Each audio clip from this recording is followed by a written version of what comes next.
Ẹ̀kálẹ́ ẹ̀kọ́ tòórọ̀ Ìdòwú Ògúnbàjò lórúkọ tèmi. Wọ̀nyí ni àwọn ìròyìn tí a mú wá fún yín ní èdè Yorùbá lẹ́kùnrẹ́rẹ́. Ilé ìgbìmọ̀ aṣòfin orílẹ̀-èdè Nàìjíríà ti dá aṣòfin tó ń ṣojú fún àárín gbùngbùn ìpínlẹ̀ Bauchi dúró, ìyẹn aṣòfin Abdul Ningi, lórí àwọn ẹ̀sùn tó ní ṣe pẹ̀lú ètò ìṣúná ọdún 2024. Ilé ìgbìmọ̀ yìí tún gbé ìgbésẹ̀ ní kíámọ́sá láti ṣe àtúnṣe sí àṣìṣe èyí tí aṣòfin Ningi ṣe lórí ọ̀rọ̀ tó sọ ní ìta gbangba fún ìfọ̀rọ̀wánilẹ́nuwò àwọn oníròyìn iléeṣẹ́ rédíò ilẹ̀ òkèèrè lórí ọ̀rọ̀ ìṣúná owó ọdún 2024 lẹ́yìn tí wọ́n ṣe alábàápàdé rẹ̀ lójú òpó ayélujára aṣòfin Kawu Sumaila. Àwọn ìpinnu náà tẹ̀síwájú sí ìgbésẹ̀ láti ọ̀dọ̀ aṣòfin Solomon Ọlámilékan tí ó jẹ́ alága ìgbìmọ̀ aṣòfin lórí ìgbésẹ̀ náà. Lórí ọ̀rọ̀ yìí, aṣòfin Ọlámilékan sọ pé àyíṣe gbáà ni aṣòfin Ningi ṣe léyìí tó sì tàbùkù bá àwọn alákòóso ìgbìmọ̀ ọ̀hún, ààrẹ ilé ìgbìmọ̀ aṣòfin àti àwọn ìgbìmọ̀ lápapọ̀, léyìí tí ẹ̀sùn Ningi dálé orí pé ó sọ pé àwọn alákòóso ó ti ṣe àgbékalẹ̀ iye ìṣúná owó tó tó tírílíọ̀nù mẹ́ẹ̀ẹ́dọ́gbọ̀n, ìyẹn 25 trillion naira, dípò kí ó sọ pé tírílíọ̀nù méjìdínlọ́gbọ̀n, ìyẹn 28 trillion naira.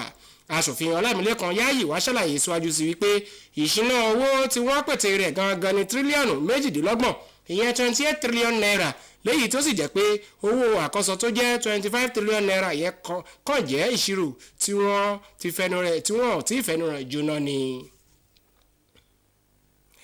Ààrẹ orílẹ̀-èdè Nàìjíríà Aṣíwájú Bọ́lá Ahmed Tinubu ti fi ìwé owó ìṣúná ti ọdún 2024 ti olú ìlú ilẹ̀ Nàìjíríà ṣọwọ́ sí àwọn aṣojúṣòfin láti wò fínífíní fún ìbuwọ́lù.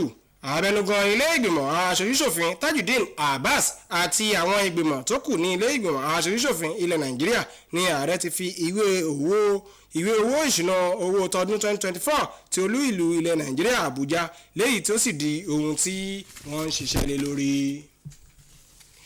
Ẹ̀wẹ̀, lórí ìròyìn tó ń jẹ́ ìròyìn lọ́wọ́, àwọn oníwòsàn ẹ̀jẹ̀ tí wọ́n pè ní hematologist ti gba àwọn ọmọ orílẹ̀-èdè Nàìjíríà lámọ̀ràn láti yàgò àbí yẹra fún àwọn nǹkan tí yóò ṣe àkóbá sí àgọ́ ara wọn, léyìí tí wọ́n gbà á lámọ̀ràn wípé ní kété tí èèyàn bá ti rí ohun tó ń bá fínra lágọ̀ọ́ ara ní kó yá tètè gbé ìgbésẹ̀ ní kíámọ́sá láti ṣe ìtọ́jú ara rẹ̀ nígbà tí èèyàn bá ní àrùn kíndìnrín, léyìí tí títọ́jú àrùn yìí jẹ́ ohun tó wọ́n gógó tó sì jẹ́ ohun tí àwọn ọmọ orílẹ̀-èdè Nàìjíríà ń yẹra fún.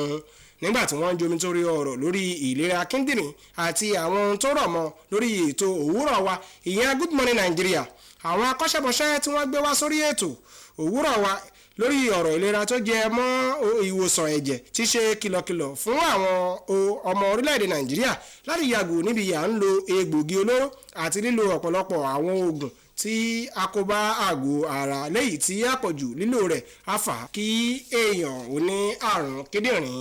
Akọ̀ròyìn wa Ekemini Williams ni ó jábọ̀ ìròyìn.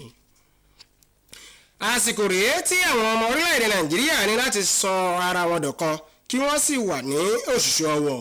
Aya ààrẹ orílẹ̀-èdè Nàìjíríà Olúrẹ̀mí Tinubu ń lọ sọ̀rọ̀ yìí di mímọ̀ nígbà tí ó ṣe àbẹ̀wò sí ààfin Emir ti ìlú Bauchi Dr. Ridwan Adamu nígbà tí ó ṣe àbẹ̀wò sí ìpínlẹ̀ náà fún àkànṣe nǹkan pàtàkì. Àìláàbò tó péye àti ìrànwọ́ tó dọ́ṣọ̀ ti jẹ́ nǹkan gbòógì tí àwọn èèyàn tọ́ka sí pé ó fà á kí iṣẹ́ gàrí ṣíṣe àti òwò gàrí ó gbẹnu sókè jákèjádò ilẹ̀ Nàìjíríà. Ní ìlú Abẹ́òkúta ní ìpínlẹ̀ Ògùn, ọ̀gọ̀rọ̀ àwọn èèyàn ti bá àwọn oníròyìn yìí wá sọ̀rọ̀ débi àwọn àgbẹ̀, oníṣòwò àti àwọn olùrà tí wọ́n ń jẹ nílé, tí wọ́n sì sọ̀rọ̀ sókè lórí ọ̀nà àbáyọ sí àfẹ́kù àti àwọn gbogbo nǹkan tó gbówó lórí. Akọ̀ròyìn wa Lukman Agbọ́dẹ ni ó jábọ̀ ìròyìn.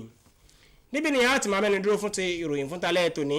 Ẹ má gbàgbé àti tẹ̀lé wa ní ojú òpó wa Facebook NTA Ijebu ode àti lórí YouTube. Ìdòwú Ògúnbàjò lórúkọ tèmi. Ó dàárọ̀.